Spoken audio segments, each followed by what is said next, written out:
Well, hello, I'm Robert Cook. I'm the Dean of the Graduate School of Arts and Sciences, and I'd like to welcome you to the first GSAS alumni webinar. This is the first of a series of webinars that we'd like to share broadly with the Tufts alumni community. It will be a chance to learn more about Tufts and give everyone, regardless of their physical location, a chance to digitally engage with our outstanding students and faculty. Tonight's topic is going to be called Terra Incognita, the digital futures of the arts and humanities. Tonight, we've gathered four of Tufts' top scholars who are part of the now and the future of the digital arts and humanities. Our goal this evening is to learn more about each of their perspectives about the future of digital scholarship and their own disciplines. Dr. Malcolm Turvey, he is the Sal Gittleman Professor in Film and Media Studies and is a professor in the Department of Arts and Art History and director of our Film and Media Studies program. Malcolm has a variety of interests, but is currently working on finishing a book called Playtime, Jacques Tati, and Comedic Modernism, which explores the reasons why many avant-garde artists in the 20th century were drawn to the films of Chaplin, Keaton, and other prominent film comedians. So I thought I'd say just a little bit, about how digital technologies are impacting my discipline, the discipline of film studies, and then just a little bit about how they're also impacting the object that we study, which is film. Of course, the most obvious way in which digital technologies have impacted filmmaking, I think they really have transformed filmmaking, is through what is commonly called CGI, so computer-generated imagery, and that's very, very important.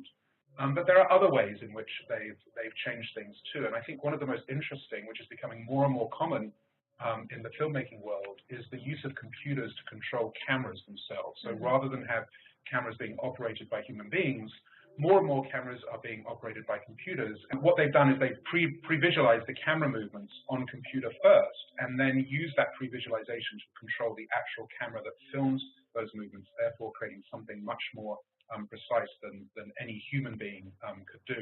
And this is one of the reasons that computers are being used more and more in the actual film, the filming of things.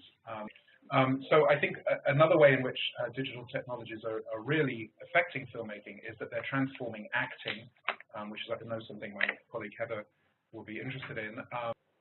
So what I really like about this technology, this technique, which is called motion capture, is that it doesn't involve the replacement of the human being by the digital technology, but a synthesis of the two. So it's a good example of how human being and digital technology are sort of collaborating in filmmaking. Digital tools are transforming the discipline of film history. So what Yuri and his colleagues at Chicago have done is set up a website, which you can see now, in which they have a piece of software which people can download, and that piece of software allows whoever downloads it to measure the shot lengths of films on DVD. Sicario, here we go. Here's a recent film.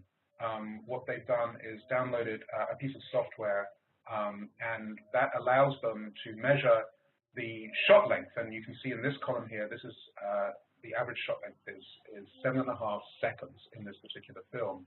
Now, so what, you might say? Well, shot length is something that film historians are very interested in because we want to know how fast or how slowly films are edited. And it's always something that we've only had a very vague idea about. But now, this is essentially the film history version of big data. If you have enough people doing this, you can collect a huge amount of data that shows you how fast films are edited, how slowly they're edited over time. As software becomes more sophisticated, you'll be able to measure, for example, the distance of the camera from the object that it's filming over many, many films, over many years. You'll be able to measure things like camera movement. So when is the camera moved a lot in film history? When is it not moved a lot? And so on. And so these digital tools, I think, are really helping to create a sort of big data set about films unlike we've ever had before, and allow us to understand stylistic parameters, editing, shot composition, shot length, and so on, that we've really only had a very sort of vague idea about in the past. So this, to me, is a very good example of how digital technologies are positively impacting the humanities. Dr. Heather Nason. a professor in drama and dance and the chair of that department. A Jumbo alum, she joins us from just having recently directed the Eugene O'Neill play Desire Under the Elms. This play has a creative, interesting combination of live action and music that truly featured the talents of the outstanding students and singers who were part of it. Good job. I saw it the other night. And one of the things that I'm particularly interested in is liveness, because I'm a theater creator, and I'm also somebody who spends a lot of time in an archive looking for traces of life. So my first book was about the post-revolutionary Boston theater in the 1790s, at a time when the city was still very adamantly anti-theater. There were still laws against the theater, etc. And yet, by 1794, Boston actually has a huge theater that has red velvet curtains and chandeliers and a company imported from England.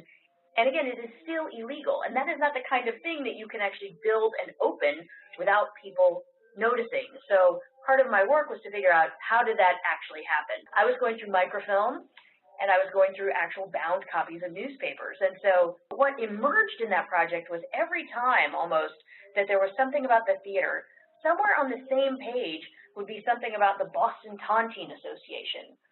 And I actually had to look up what a tontine was. So that was my first step. And a tontine, or this tontine, was essentially a private life insurance company that functioned as a kind of informal bank. And what they did was they said, we have a vision for what this city should look like. And they built beautiful houses that were modeled after houses in Bath, England, that became known as the Tontine Crescent. And at the end of their crescent, they built their beautiful theater to say, we have arrived. And that is a connection that I would not have made had I not had to read every blessed newspaper, scanning page after page and finding the proximity of these two sets of information, these two sets of communities. So I was working on my second book about the representations of slavery on the American stage from the colonial period up until the Civil War, and I hit a dead end with a play called Aunt Dinah's Pledge, which is the first 19th century play that we have with a temperance heroine who is a person of color. And I finally thought, you know, what the heck, I'm going to Google it. So now I always say, when in doubt, Google it. So I Googled it, and there, in a digital archive for a tiny little church in Madison, Wisconsin, the title popped up as part of the search. And I thought, how did this play get to Madison, Wisconsin? What it allowed me to do was to write a whole new section of the book about how instrumental Wisconsin had been in funneling slaves up through the Underground Railroad and into Canada. So for me, these two examples point to the way that digital humanities and archiving and resources have fundamentally changed the way that we do research. It's made it a much more level playing field for colleagues, for students, and thinking about access and opportunity to engage with information. I also think it's a huge boon in terms of thinking about something as ephemeral as performance. If you look online, for example, there are dozens and dozens and dozens of illegally uploaded recordings of Hamilton. So you can actually click through and compare performances. You can compare when audiences laugh. You can compare when things are quiet. So that's another kind of boon as well. So in the library, you may have to use gloves, magnifying glasses, especially climate-controlled rooms. You have to touch everything very, very carefully, and there's a kind of ritualized aspect to it. So I'm trying to think about what new rituals will emerge around this digitized realm and how that's going to change the way we teach and the way we do our scholarship. Dr. Joe Auner, he's a professor in the Department of Music and the Dean of Academic Affairs in the School of Arts and Sciences. His scholarly work focuses on Schoenberg and the Second Viennese School, turn of the century Vienna, Weimar, Berlin, and music and technology. I've enjoyed his office. He has 2 turntables and a microphone, and has a scholarly interest in hip hop and rap. I'm a music historian, and my relationship to the digital really focuses on what the impact of the digital has meant for musical developments, compositional developments. I also have a personal connection to this. I guess I could say I'm sort of traumatized by the digital. That I grew up with a strong interest in electronic music and was very involved with analog synthesizers, and that's before the digital. I worked as a recording engineer, where the job was to work with magnetic tape and splice it, put it together with splicing tape. And so then my last year of college, I chose my college because we had a giant synthesizer that was about as big as an industrial kitchen. And then my last year of college, we suddenly got this digital synthesizer that was a little tabletop thing about this big, and instead of hundreds of knobs, it had one knob. And then instead of working with magnetic tape and tape machines, suddenly you have digital recording devices and DAT tape, and all those devices and technologies had such a different framework for working, thinking. In a way, what I'm doing is very low-tech compared to what Malcolm was talking about. And in a way, it's things that are happening that are so much a part of our daily experience that we don't even notice it anymore. And a lot of that has to do, I've been particularly interested in the voice and how we interact with the voice. This song called No No is based upon some very manipulated samples of some classic hip-hop. Song One Love by the rapper Nas off this 1995 release Illmatic, and then the singer Erykah Badu. But then there are also a lot of other voices, little chocolate voices that we don't know who they are, and maybe Preview 73 doesn't even know who they are. So if you were just listening casually, not paying attention, you might just think you're listening to some hip-hop. But if you listen at all carefully, you'll realize, wait, that sounds strange, and it's all completely chopped up. And I think the producer is going out of his way to make you hear that there isn't a singer there, that you're working with the sound of a voice and the sounds of the other voices to create this very different kind of texture. And the brokenness and the fractures, I think, are part of the whole meaning of it. But it's interesting that you've got a piece here that's using a voice, but it's using the voice just as the most raw kind of material to create a new kind of piece, probably without the knowledge and maybe even without the permission of the person who originally did the voice.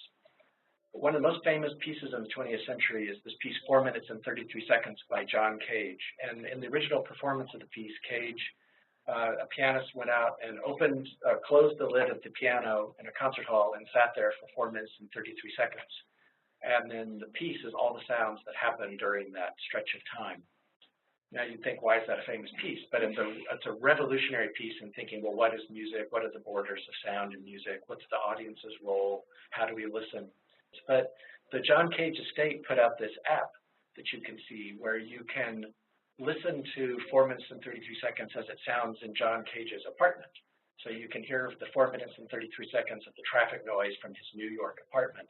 But then the other thing is that people all over the world can upload their own versions of the piece. So every dot you can see there is a recording someone has uploaded of 4 minutes and 33 seconds in their own environment and the way the piece means to them. And I think it's $1.99, so it's not completely free, this app, but it's really worth it. And what I think is interesting is, well, what do we make of this now that we have thousands of these recordings of people from all over the world capturing what this piece means to them in their own environment?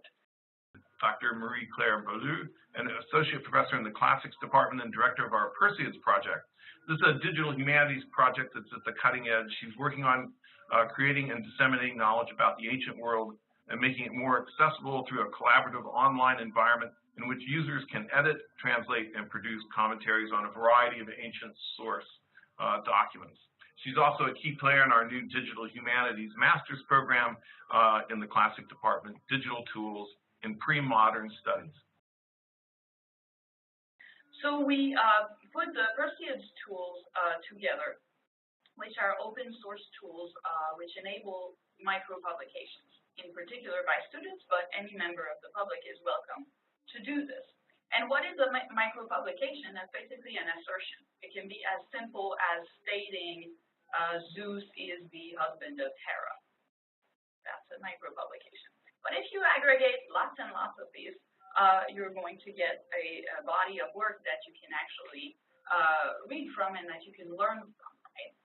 So what do? They do data-driven analysis, basically. So we make sure that these micro-publications are serialized and that they constitute machine actionable data, and that they also constitute a body of work that we can reproduce the results from, right? So anybody is free to download that data and perform the experiments.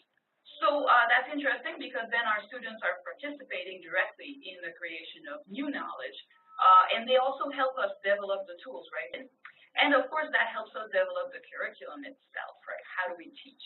And every time I teach this, I find new ways to integrate the digital world.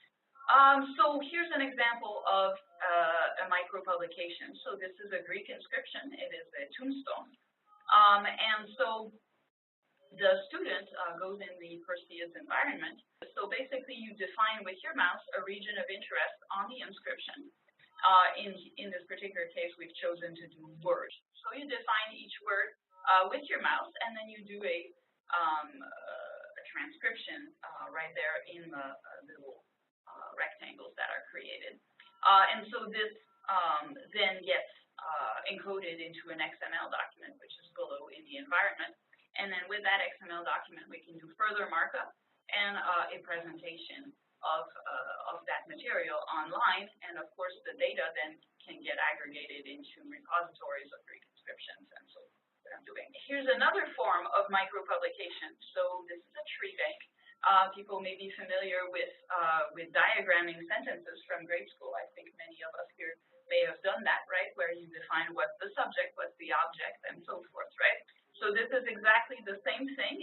This is through the Arathusa app, which is part of the Perseids suite of tools. So what we're doing here is setting up this sentence and color coding it so verbs are in red and so forth. And the students get to define the morphology and the syntax of this. And as they move words around on the screen, the relationships and the morphology of these words get encoded again in the background in an XML document, which can then be used to study the Greek language or whatever language you may be doing. And finally, I would like to show this, which is a result of all these micro-publications, right? We can do outreach much better and show what it is that our disciplines are doing. So this is Flickr. So this person is on an archaeological site and loves this Greek inscription. And my students can go in and transcribe this for them, translate it, and then do outreach to the community. So we feel that by having students participate there, first of all, they learn a lot, they create new knowledge, but they can also give back to the community and bring maybe people to the study of the ancient world who may not otherwise have even known that this is there. I understand what scholarship is in a lot of traditional domains. I've looked at lots of Vita, and they have things like articles, they have books. I recognize these printed units from decades and millennia of that kind of thing. Now this digital frontier seems to present all sorts of opportunities for creating digital archives or micro-publications or self-publishing your own material independent of any journal. And so I guess I would just ask you the question, how is all this going to change the traditional nature of scholarship? How are we going to measure scholars, and what are sort of the implications of that? I would answer, I was picking up on the idea of what the students are doing and the kind of teaching we're doing, and I was thinking of two recent master's students we had in the music department who worked, I don't think they would have thought that they were doing digital humanities, but I think the work that they were doing really relates to this. One student did a study, a master's thesis about really the role of technologies in hip-hop music and how different technologies are regarded as authentic or inauthentic. So hip-hop starts with two turntables, and that was the authentic thing. But then when the MPC that I showed you comes along, then that becomes authentic, and then the musicians have to work and show how the turntable gets taken up into this new technology. And then when they stop using the MPC and move on to like different kinds of iPad interfaces, that starts to get branded as authentic. So as a student working in that area, he had to have kind of technical expertise with all this information. But then he's gone on to a digital humanities certificate and a PhD at UCLA, where his work has been much more doing, I was thinking when you were talking about, well, what's the work going to be? Like one of the things he's doing are projects where you create virtual reality simulations to experience the ancient world. So it's somewhere in between game design and a sort of scholarly product that you create a three-dimensional environment where you go out and study a field. And so it's interesting in this kind of work that students are needing to develop new skill sets, like we all are, but it's also that it's possible to develop these new skill sets, that you don't have to devote your entire life maybe to learning a new skill, and maybe a year or so you could learn a skill in new ways. I agree, and I think, you know, the point Joe is raising is that scholarship now takes so many new forms, right? So, yeah, a video game is scholarship in a lot of ways, right? And in a lot of ways it isn't, and that's really interesting to explore that intersection. And I think we are facing this challenge of defining what scholarship is. And I think we're also facing the concomitant challenge, which is who are scholars as well, right? And my answer to this would be as many people as possible, please, because that is how we know the value of research is if it is useful, if it makes sense to people, if it checks out. And how do you do that? Release your data, everybody can see it, and everybody can evaluate it, everybody can augment it. So I was the president of the American Society for Theater Research, and we joined up with the Association for Theater and Higher Education to produce a white paper on how to assess digital native scholarship for tenure and promotion cases, because we knew that this was going to be a challenge in the future, and that T&P committees that are used to, you know, I can touch it, I've got a book in my hand, I know what that is, might not necessarily know what to do if I submit a video game as my contribution towards tenure, and how do you evaluate it? And we also have a tension that we negotiate, a concept that we're always discussing, which is the archive versus the repertoire. And the archive can privilege a certain kind of knowledge, it can privilege the tangible, it can privilege the written, versus the repertoire, which can actually reveal a tremendous amount about a culture, the development of a people, particularly of traditionally marginalized groups that have not been able to express or preserve their materials in an archive that's been dedicated and created in a certain way. So that's something that I think we are always aware of as well, and I'll be interested to see how the archive and the repertoire debate also begins to circle into the kinds of micro scholarship and things, micro publications that you're talking about, or Joe, the kind of musical compositions that you're talking about. All right, so the four of you obviously are very enthusiastic. I know a lot of faculty. I'm not sure everyone is equally enthusiastic about the digital humanities as a thing. Some might say there's no common essence to it, that it's a collection of approaches and it's not a unified field of study. And as such, we shouldn't talk about it as a discipline. Thoughts about that particular criticism, or the nature of that resistance, or what you think will happen in the future to that? Well, I think the humanities is just the humanities, right? It's becoming digital by virtue of the times we live in, and that's fine. I think we're adapting to our environment. But what I think is interesting with these methods is that it really highlights how profoundly interdisciplinary all the humanities are. And so it allows us to think across departments, across disciplines, and to really rethink maybe our over-specialization and collaborate more freely with our colleagues. And as Joe mentioned, also learn new skills, right? So we're no longer confined to the tool set that we've been trained with. I guess I would say that I would hate to think that the digital humanities entails the supplanting of more traditional humanistic methods by digital methods. I think ideally what one is talking about is an extension or an addition to traditional methods. But something Heather said, which I think is very important, is that she made a very important discovery that she could have only discovered through the pretty traditional method of sitting in an archive, which people have been doing for a long time, right, and very painstakingly going through documents. And I know in my own field that empirical historians, they spend a lot of time sitting in archives looking at film prints. And I don't see any way of getting rid of that, and nor do I think it should be gotten rid of. And the reason for that is that when you're looking at a film print in an archive, you're typically watching it on a Steam Deck or some other system where you can advance it when you want and rewind it and slow it down. And you're not looking at it on a screen, you're looking at it at a smaller screen that's much closer to you.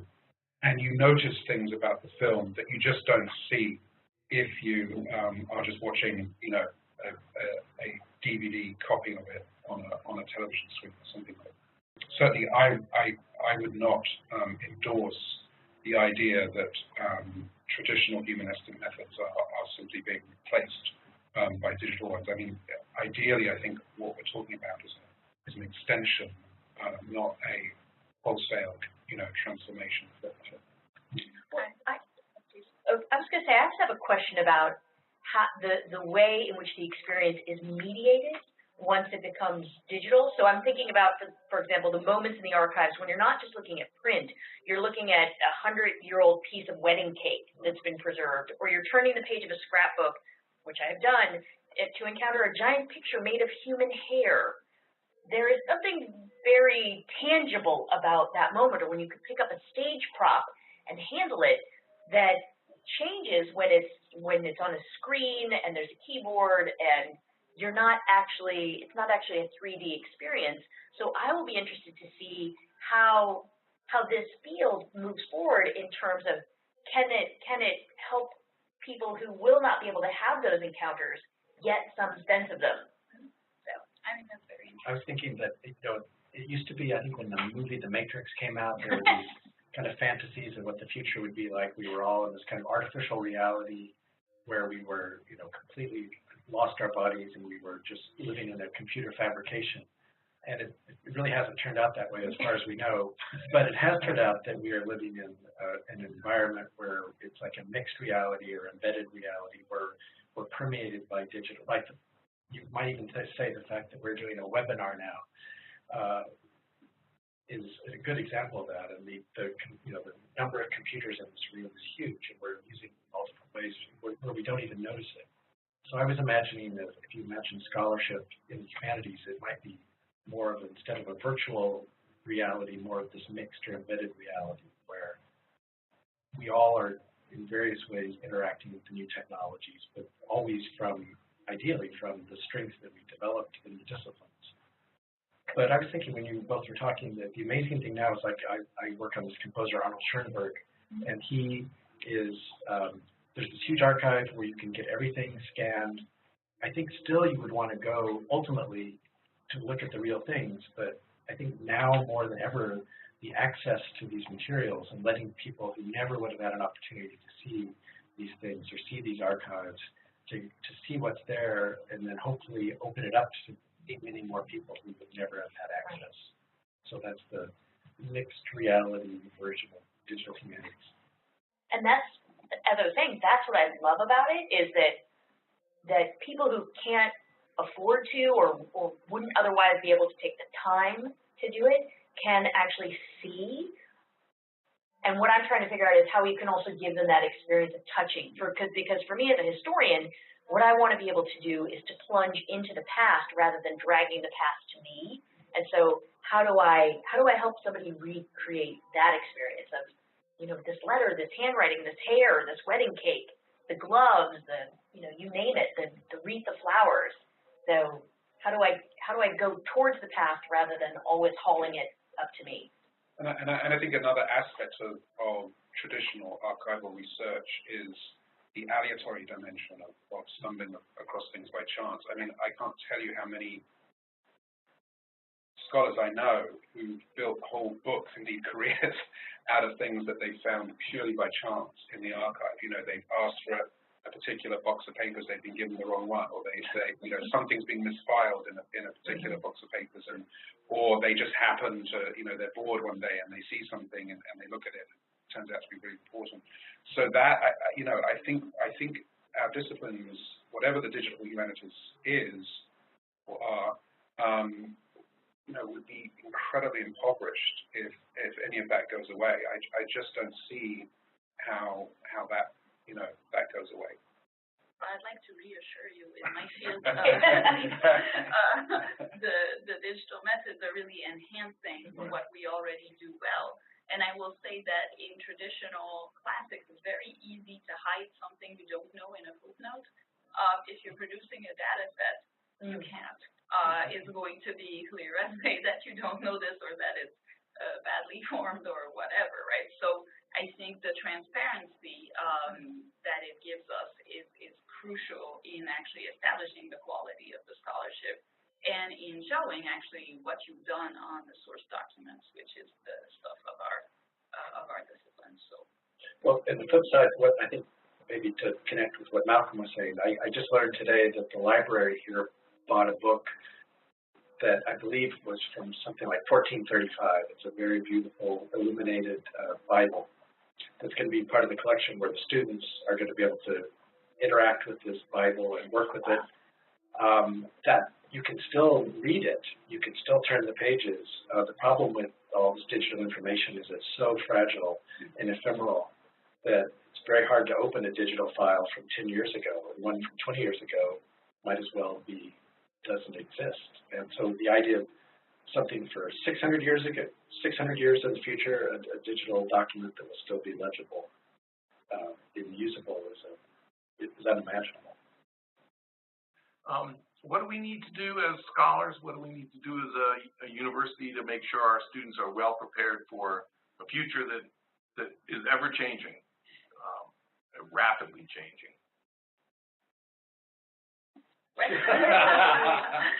I would say is that what I would like my students to get out of this experience is that they can be nimble, and that one field is not the be-all and end-all, that they can branch out. And I think Joe gave a great example of that as well, right? So the career of the future is a career that shifts and moves, and I'd like to give my students the confidence to be able to. And I guess I would say, in my own experience in working with students, the way disciplines are evolving is, I think people can bring their full skill set, all their interests, all their background, things that they might not think were important or would be important could suddenly turn out to be important, right?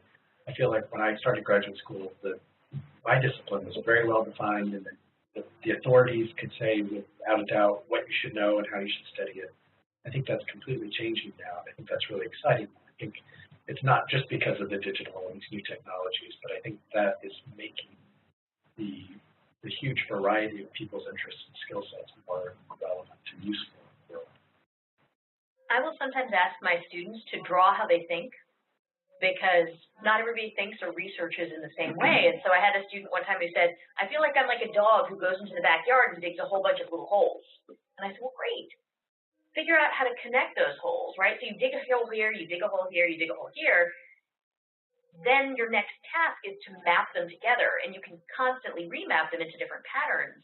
Some people are linear thinkers, et cetera, but it's that drawing how you think that starts to let them imagine how they might use a digital archive in a more creative and nimble way once they realize that the way I use it isn't necessarily going to be the way they use it. And it does start to allow for some serendipity. I'll try to model, let's try these and see what we can find. Now you try it, see what you can find. So it's very, very basic, but draw how you think sometimes is enough to get somebody started if they're feeling a little stymied about how to approach something.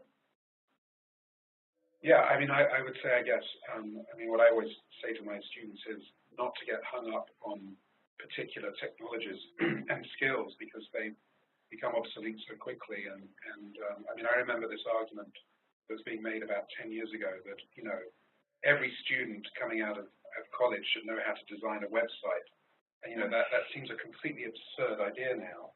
At the time, I remember there were, very, very prominent people saying that this is the future. How are you going to be able to live in the future without knowing how to design a website? Well, of course, we don't need to know how to design a website. It's a preposterous idea. And I think we sometimes, we're so wowed by the new and the contemporary technology that we tend to think, oh, that this is what everyone needs to know. Whereas it seems to me it's really the sort of broader significance. When we're talking about, when we're teaching our students about digital technologies, what we really should be doing is talking about the sort of broader, their broader sort of impact and significance and the history leading up to them, rather than kind of fetishizing the latest technological development, which will be obsolete very quickly. Okay, thank you very much. So our time is up. As I was assured when I began to think about having a webinar for the first time, that whenever I can bring my colleagues together to talk, it is always an interesting occasion, and we could easily go on for a long time, and perhaps we will after we sign off as well. Thank you very much. I hope you enjoy the rest of your evening and the weekend, and thank you for viewing.